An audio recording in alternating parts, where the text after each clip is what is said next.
चल रहा है और उनको कोई जानकारी नहीं है। और सरकार से मैं यही उम्मीद करती हूं कि जिस तरीके का पुलिस प्रशासन वहां पे जिस तरीके की उन्होंने उपेक्षा की है और जिस तरीके के कामों में वो संलग्न है, निश्चित रूप से वो ऐसे कामों में संलग्न है, इसको नकारा नहीं जा सकता है।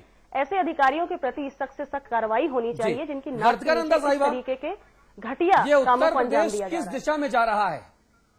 बातें बड़ी बड़ी हो रही हैं, हम ये करेंगे, हमने वो किया, हमने ये सोचा, हमने ये बनाया। हमारी बेटी उसका कल, कन्या विद्याधन योजना, महिला हेल्पलाइन, ये सब ठेंगे पर रखी। अगर हम गाय बैल की तरह, भेड़ बकरी की तरह महिलाओं की खरीद फरोख्त आज भी होने दे रहे हैं, क्या मतलब ऐसी योजनाओं का? देखिए, पहली बात मुझे ये समझ में नहीं आती, ये इंसिडेंट जब हुआ, कैमरा ने इसे कैप्चर किया, क्या उससे पहले नहीं हो रहा था? उससे पहले हो रहा था, धड़ल्ले से हो रहा था। हाँ। टेलीविजन कैमरा वहां पहुंचा, उसने शूट किया और उसके बाद सरकार को या सत्ता को महसूस हुआ। इस बात को सत्ता को पूरी तरह से स्वीकार करना चाहिए। इससे इस सवाल से बचने का कोई सवाल नहीं उठता। दूसरी बात यह है, औरत के नाम पर निबंध प्रतियोगिता करना बहुत आसान है, म्यूजिकल चेयर करना बहुत आसान है, ये भी कहना बहुत आसान है कि हम सत्ता में होते तो ऐसा होता, या हम सत्ता में हैं तो बेहतर हालात हैं। हाँ। असल में बात यह है कि जब तक अकाउंटेबिलिटी तय नहीं होती और जब तक गंभीरता से एक्शन नहीं लिया जाता, तब तक मामला नहीं बनता। आज अगर उस महिला का पति और ससुर गिरफ्तार हुआ है, मेरा सवाल यह है कि इससे पहले जब इतने दिनों तक ये घटना हो रही थी, तब सत्ता ने क्या किया? दूसरी बात मैं आपके चैनल के जरिए जो मैं कहना चाहती हूँ, 5 दिन पहले उत्तर प्रदेश से 2 खबरें आई थी। पहली खबर ये आई थी कि यूपी पुलिस का मेकओवर करने की तैयारी शुरू हो गई है और ये तैयारी हो रही है कि पुलिस को ये बताया जाए कि प्रेस रिलीज कैसे अच्छी लिखी जाए, प्रेस कॉन्फ्रेंस कैसे अच्छा किया जाए। तो वो जो मैनेजरियल काम है उसकी तैयारी होने लगी है ताकि यूपी पुलिस की ब्रांडिंग अच्छी हो। दूसरी खबर ये आई कि उत्तर प्रदेश के जो 75 जिले हैं, उन तमाम जिलों में ये इंश्योर किया जाएगा कि वहां पर अलग अलग यूनिट्स, पुलिस के यूनिट्स तैनात हो। और एक और खबर ये आई कि सीसीटीवी भी लगा दिए जाएंगे तमाम जिलों में जरूरी जगहों पर। मेरा मानना यह है कि क्या पुलिस को लीपा पोती करके अपने मेकओवर की समय जरूरत है या अपने आप को बदलने की जरूरत है? एक नया माहौल, और इसे मैं अकेले उत्तर प्रदेश के लिए नहीं कह रही हूँ, ये हमारे देश का दुर्भाग्य है कि जिन लोगों के हाथ में असल में प्रशासन है, जिनके हाथ में डंडा है, वो या तो डंडे का इस्तेमाल आमतौर पर उन पर करना पसंद करते हैं जो विक्टिम है, या फिर उस डंडे को सुंदर बनाना चाहते हैं ताकि वो देखने में बहुत ही सुंदर, बहुत ही चमकदार दिखाई दे। वर्तिका जी, इस वक्त एक बड़ी खबर आ रही है, इस वक्त एक बड़ी खबर आ रही है, समाचार प्लस की खबर का असर हुआ है और जैसा मंत्री जी कह रहे हैं कि लोगों को गिरफ्तार किया गया है, जी हाँ, समाचार प्लस की खबर का हुआ है असर। और जो तस्वीरें हम आपको दिखा रहे हैं, ये तस्वीरें अब से कुछ देर पहले की हैं। समाचार प्लस पर इस स्टिंग ऑपरेशन का प्रोमो चलाए जाने के बाद अमरोहा पुलिस जागी। भनक लगते ही अमरोहा पुलिस ने आरोपियों को गिरफ्तार कर लिया है। किशोर सिंह जो इस महिला का ससुर है, हुकुम सिंह जो इस महिला का पति है, उन दोनों लोगों को अब से कुछ देर पहले अमरोहा पुलिस ने गिरफ्तार कर लिया है। समाचार प्लस पर इस खबर का प्रोमो चलाए जाने के बाद अमरोहा पुलिस को चूंकि ये पहले से पता था, तुरंत अमरोहा पुलिस की तरफ से हमारे संवाददाता को फोन लगाया गया। हमारे संवाददाता ने इस बात की पुष्टि की कि जी हाँ, ये अमरोहा का ही मामला है, ये एसपी ऑफिस के ठीक पीछे का मामला है और 2 आरोपियों को समाचार प्लस की खबर के बाद गिरफ्तार किया गया है। समाचार प्लस की खबर का यह असर हुआ है, समाचार प्लस के स्टिंग ऑपरेशन का यह असर हुआ है।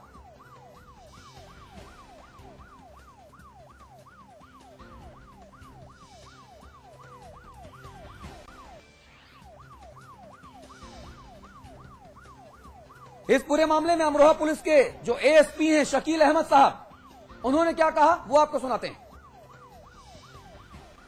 आज दिन में ये समाचार प्लस चैनल के माध्यम से एक जानकारी प्राप्त हुई थी कि एक महिला जो कहीं बाहर की यहाँ आई हुई है, उसकी खरीद फरोख्त की बात हो रही है। तो उसमें तत्काल कार्रवाई करते हुए उस महिला को वहां से बरामद कर लिया गया है और उसके द्वारा जो तहरीर दी जा रही है उसके आधार पर अभियोग पंजीकृत कर इसमें कार्रवाई की जा रही है। चलिए मंत्री जी के पास चलेंगे। मंत्री जी राजेंद्र सिंह राणा साहब, समाचार प्लस पर खबर दिखाए जाने के बाद आपने एक महिला को तो आजाद करा लिया, लेकिन जैसा वर्तिकानंदा साहिबा कह रही हैं कि ऐसा नहीं है कि मीडिया कैमरों में कैद होने वाली ये महिला इकलौती महिला है और तमाम दूसरी जगहों पर भी महिलाओं की खरीद फरोख्त हो रही होगी, उसमें कार्रवाई क्यों नहीं हो रही?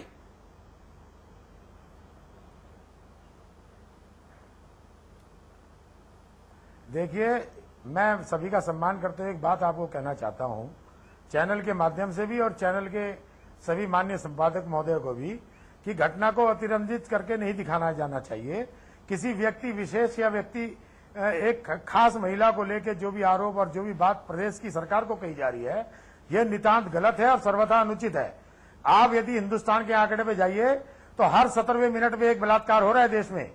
दिल्ली की सरकार में पिछले 2010 के आंकड़े में एक महीने में 42 बलात्कार, 2011 में 47, 2012 में 52 बलात्कार प्रति महीना हो रहे हैं। हमारी सरकार को इस तरह से कटघरे में खड़ा करना सर्वथा अनुचित है, नितांत गलत है और सिद्धांत के खिलाफ है। घटना के अतिरंजित नहीं करना चाहिए। हम लोग मजबूत लोग हैं, महिलाओं का सम्मान करेंगे और करवा के दिखाएंगे। सरकार वचनबद्ध है और यदि पुलिस का कोई भी अधिकारी गड़बड़ करेगा तो उसका इलाज कर दिया जाएगा, उसके विरुद्ध कठोर कार्रवाई की जाएगी। राजेंद्र, और आपको यह भी बता दें, फ्रांस के एक बहुत बड़े विद्वान हुए हैं लाम्ब्रोंजो ने अपनी, एक मिनट सुनिए मेरी बात, लाम्ब्रोंजो ने अपनी किताब में लिखा है कि क्रिमिनल मेंटेलिटी का यदि जेनेटिक कोड जब डिफाइन किया गया था तो जो लोग इस तरह के क्राइम करते हैं उनकी मनोवृत्ति अलग तरह की होती है, उसको पूरा डिफाइन किया गया। 1961 में डॉक्टर हरगोविंद खुराना ने जेनेटिक कोड के सिद्धांत को डिकोड किया और ये कहा कि जो चलिए मंत्री जी, मुझे पता है, मंत्री जी आज आप नोट्स बनाकर लाए, मुझे पता है अलग होता है। मंत्री जी तमाम राजनेताओं के उलट आज आप नोट्स बनाकर लाए हैं। इतिहास, जीव विज्ञान, भूगोल, भौतिकी आपने खंगाला है। मुझे अच्छा लगा कि समाचार प्लस पर आने से पहले अब तमाम नेता विद्वान पढ़कर आते हैं। अमिताभ जी प्लीज। देखिए, मंत्री जी ने कहा कि हम लोग मजबूत लोग हैं, हाँ। सबका इलाज कर देंगे। हाँ। मजबूती तो हम देख रहे हैं लगातार। हाँ। और मैं हैरान हूं, सरकार ये कहती है कि समाचार चैनल और अखबार अपराध की खबरों को प्रमुखता से क्यों दिखाते हैं। मैं इससे पलट सवाल पूछता हूं, अपराध इतनी प्रमुखता से हो क्यों रहे हैं स्टेट में? इसका भी उत्तर होना चाहिए ना। क्या बलात्कार की संख्या का कंपटीशन करेंगे कि दिल्ली में इतने हो रहे तो यहां इतने क्यों नहीं हो? क्या बलात्कार का रेशियो निकालना कोई अच्छी बात है? जैसा अभी वर्तिका नंदा कह रही थी, कैसी अभद्र पुलिस। देवरिया के एएसपी एक महिला से कहता है तुम्हारी उम्र कितनी, तुम्हारे बच्चों की उम्र कितनी? अरे पुरानी औरत के साथ कौन बलात्कार करेगा? एएसपी है वो उत्तर प्रदेश सरकार का। अभद्र लोग, अभद्र पुलिस, इनके हाथ में हम कानून व्यवस्था सौंप के चलेंगे? ये स्थिति है। आप क्यों ये उम्मीद करते हैं कि जो चीज अखबार में छप जाए, चैनल में छप जाए, उसका निस्तारण तो हो जाए और बाकी लोग पड़े रहे? सबके लिए राहत क्यों नहीं उपलब्ध हो, यह बड़ा सवाल है। लेकिन मैं हैरान हूं, जिस प्रदेश का डीजीपी ये कह दे कि मेरी बात मेरी नीचे वाले नहीं सुनते, उस प्रदेश का कैसे कौन पुरसनहाल होगा? हमने अभी एक ऑपरेशन किया था उत्तर प्रदेश के 12 बड़े जिलों में, देखा जाके कि पुलिस कप्तान और डिस्ट्रिक्ट मजिस्ट्रेट समय पर है कि नहीं है दफ्तर में। कोई नहीं मिला, 2 जिलों को छोड़कर, 1 जिले को छोड़कर। ये तंत्र है, और अगर ये तंत्र है तो इस तंत्र से कुछ नहीं होगा जी। इस तंत्र में आमूलचूल परिवर्तन करना होगा, उनकी नकेल कसनी होगी, और कानून व्यवस्था के लिए 1 साल कम नहीं होता। जी वर्तिकानंदा साहिबा, आज हमारे पास 4 जगह की तस्वीरें आई। देवरिया के बारे में अमिताभ जी ने बताया। गाजियाबाद में आज पुलिस ट्रेनिंग के दौरान पुलिस वालों को पिस्टल चलाना नहीं आता। मैगजीन डाल के, आपके घर में तो आईपीएस हैं और तमाम पुलिस में लोग हैं, मैगजीन डाल दी पिस्टल में, मैगजीन बाहर निकाल दी, पिस्टल को अनलोड किए बिना चैम्बर में गोली रह गई, गोली ने फायर कर दिया।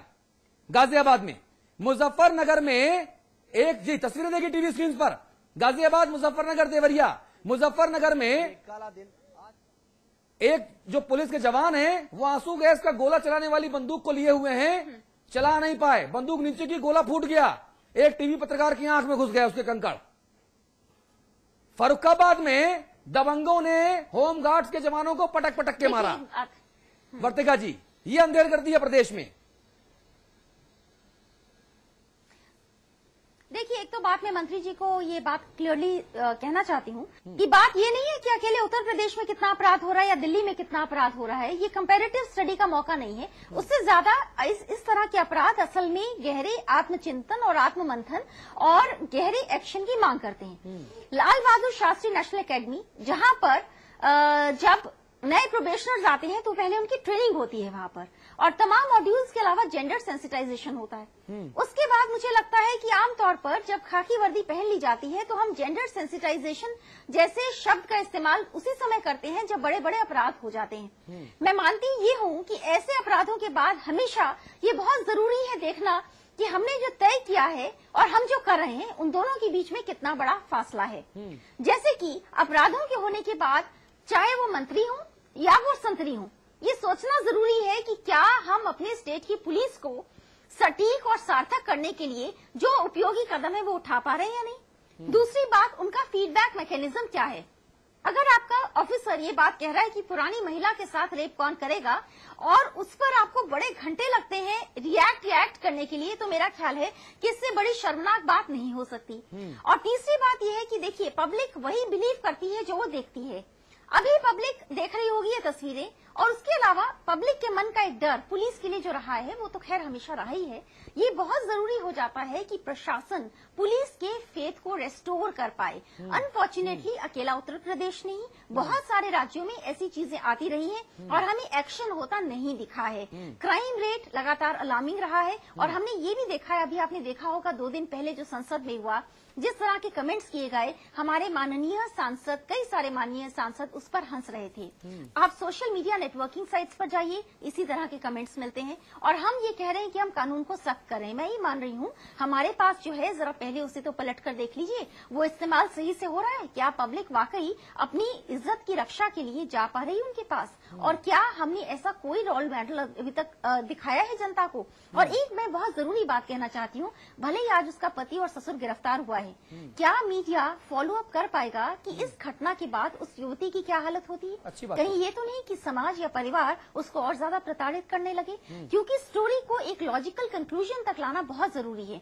आज तो ये मामला गर्म है, कुछ हो गया, मैं ये जरूर जानना चाहूंगी कि महीने भर बाद या 1-1.5 महीने भर बाद उस लड़की के साथ क्या हुआ। मुझे तभी तसल्ली मिलेगी जब ये बात साबित हो जाए कि सामाजिक तौर पर या फिर मानसिक तौर पर उसे प्रताड़ित नहीं किया गया। ये एक सार्थक तरीका होगा रिपोर्टिंग का भी, और सार्थक तरीका होगा पॉलिटिकल विल को जानने का भी। बहुत अच्छे सुझाव आपने दिए, आपके सुझाव पर हम अमल जरूर करेंगे, और हम आपसे और हमने 18 करोड़ दर्शकों से ये वायदा करना चाहते हैं कि हम इस स्टोरी का, इस हकीकत का जो लॉजिकल कंक्लूजन है वो अपने दर्शकों को जरूर बताएंगे। वर्तिका जी, आपने जो सुझाव दिया, ये सुझाव बहुत महत्वपूर्ण है। अनुप्रिया पटेल साहिबा, क्या ऐसा नहीं लगता कि जो तमाम राजनीतिक दल हैं, जो तमाम एनजीओज हैं, जो तमाम सोशल वेलफेयर ऑर्गेनाइजेशंस हैं, उनको सामने आना चाहिए?